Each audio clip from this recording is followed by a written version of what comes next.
I want you to imagine something. You're taking a walk and you see a homeless man on the sidewalk. He looks cold and hungry, but naturally, you walk away, right?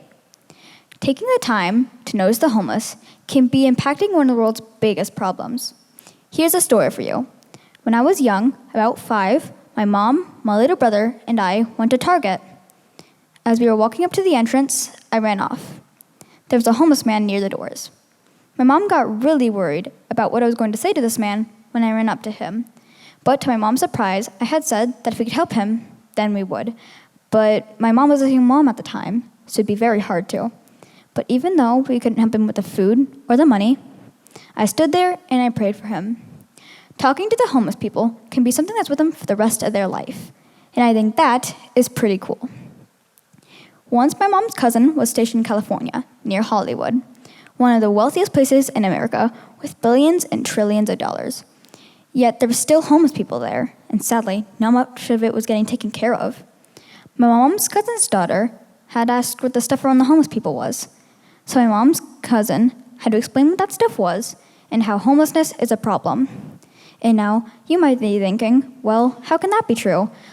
Hollywood, as we see on social media and what people post everywhere, is a beautiful place. We never see anything wrong with it, right? But what you never see are the homeless people that are in just the next alley over from all the wealthy people. There are a lot of homeless people, and there are even more areas where these homeless people are most common, such as Los Angeles, Seattle, and especially New York, because of the cost of housing and the impact of COVID-19. And so, in 2017, 13% to 50% of the homeless people were sick as well.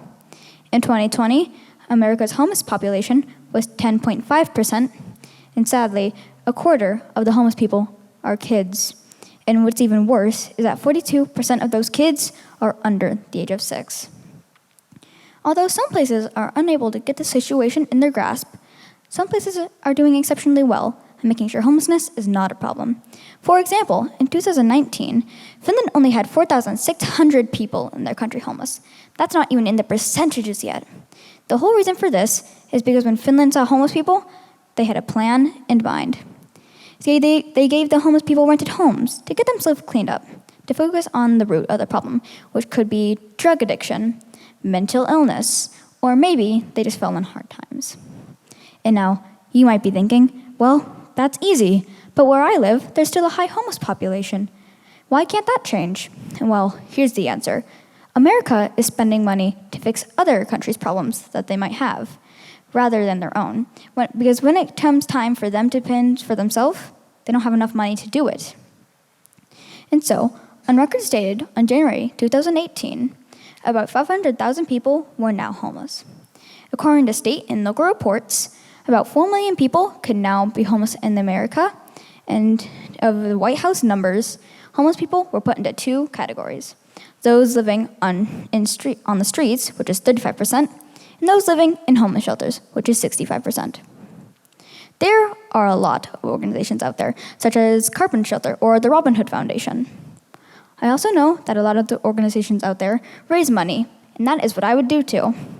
I'd start a fundraiser where people were donating money, and then I'd find an organization to give it to. There are also many ways to help other homeless people with other personal problems they have, such as food.